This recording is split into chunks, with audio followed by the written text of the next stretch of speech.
Klabu ya soka ya Young African Sports Club chini ya kocha mpya Mreno Pedro Goncalves wanarejea uwanjani leo dhidi ya Mtibwa Sugar kwenye mechi za ligi kuu soka Tanzania bara baada ya kuwa wamecheza mechi mbili wakivuna alama 4, kwa maana kupoteza alama 2 na kuweza kuvuna alama 4 katika mechi hizo baada ya sare ya ama draw ya bila dhidi ya Mbeya City. Sasa kocha Mreno atakuwa na kazi ngumu ya kuitengeneza upya timu, na pengine leo akawa jukwani kuangalia kile ambacho ameanza kukiona kwa wachezaji na kutoa maelekezo kinaweza kutekelezwa kwa namna gani kutokana na wachezaji ambao wapo ndani ya kikosi cha Young Africa. Patrick Mabedi anatarajiwa kuwa ndio kocha ambaye atakaa kwenye benchi pia katika mechi ya ligi kuu ya soka Tanzania bara leo dhidi ya Mtibwa Sugar katika dimba la KMC majira ya saa 10 za jioni. Matarajio ni makubwa zaidi kwa kocha huyu ambaye ana wasifu mzuri na bora kutoka katika soka la Afrika, hasa katika taifa la Angola ambako ameliongoza vema zaidi, na leo atakuwa anahitaji alama muhimu zaidi kwa ajili ya matokeo bora.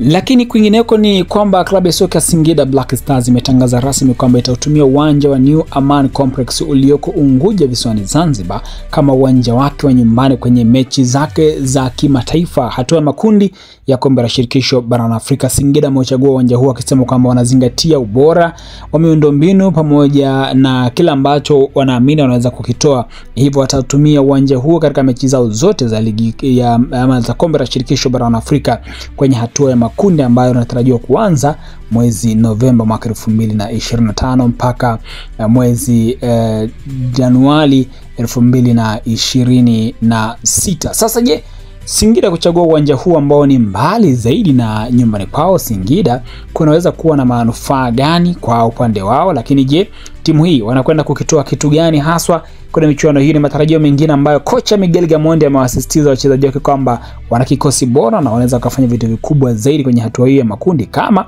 watawekeza nguvu zao na kujituma kweli kweli. Ni hayo tu katika dondoo za kimichezo. Mimi ni Mbushi Kwela sana, hili Travel TV. Endelea kutufuatilia kujua mengi zaidi ya kimichezo pamoja na masuala ambayo yanahusiana na utalii kwa kufuatilia tu. YouTube ni Travel TV Tanzania, lakini pale TikTok ni Travel TV Tanzania, Instagram pia ni Travel TV Tanzania.